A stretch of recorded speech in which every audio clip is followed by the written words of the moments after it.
It didn't begin with the wound. It began with the silence that followed. Before anyone noticed, before pain had a name, the scar had already started whispering, not in words, but in the strange ache that settles, right where memory forgets to heal. Scars don't speak in shouts. They hum. They hum beneath the surface like a second heartbeat, like an echo of something you wish never happened, but never left. This scar, yours, mine, ours, it spoke first, long before the world saw us bleeding, long before we gave permission to break. It spoke when we were quiet, when we pretended, when we smiled like stitched-up porcelain and hoped no one would knock too hard.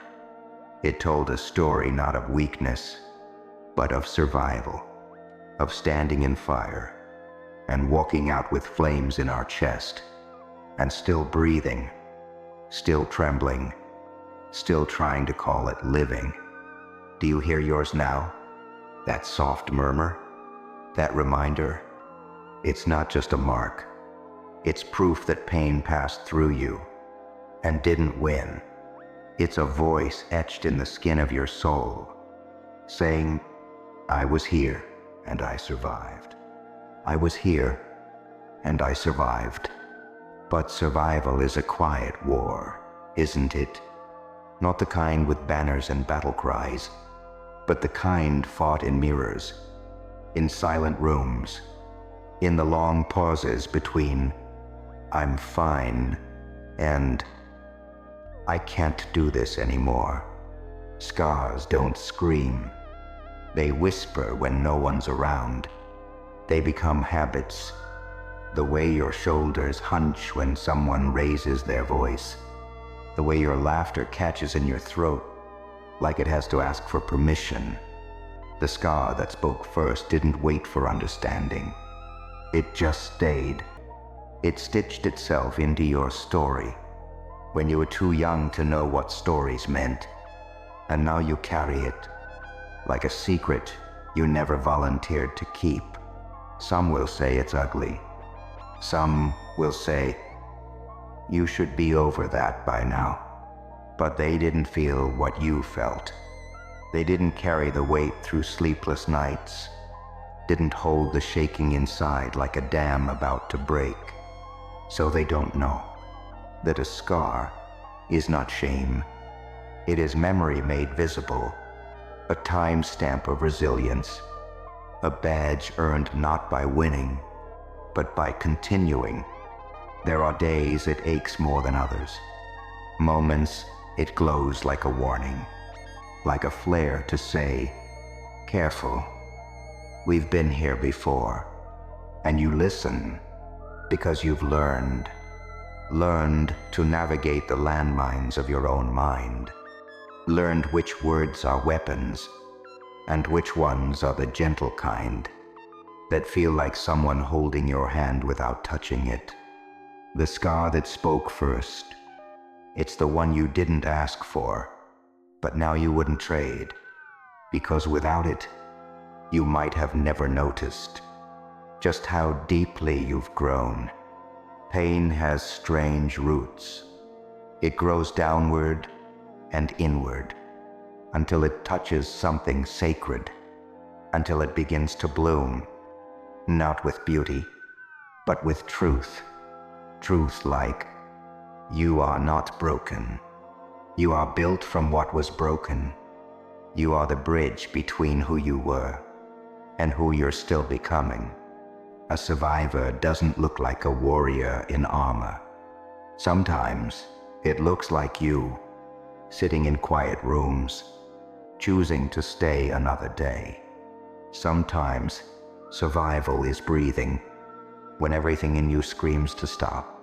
And sometimes it's simply saying, yes, this still hurts, but I'm still here. And that's what the scar says now. It no longer whispers just the pain. It hums with every step forward, with every morning you open your eyes, and give this world one more chance to be kind. Let them judge. Let them stare. They weren't there in the fire. They didn't feel the sting. They didn't witness the unraveling that somehow didn't end you. You did, and you are still here. And the scar?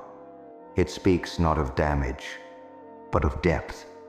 It is the poem written when language ran out of words, and all that was left was the truth. Raw, trembling, whole. The scar that spoke first may have told a story of pain, but now it sings of strength. It sings in silence, in the places you thought were empty.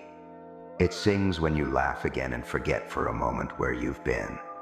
It sings when you choose gentleness over anger, when you pick yourself up without asking anyone to notice. The scar that spoke first still speaks, not with volume, but with presence, with the quiet, firm reminder that you are allowed to be changed by what hurt you, but you are not required to be defined by it. There is a difference between being shaped and being imprisoned. And you who once curled inward, who flinched at shadows, you learned that healing isn't about returning to who you were before.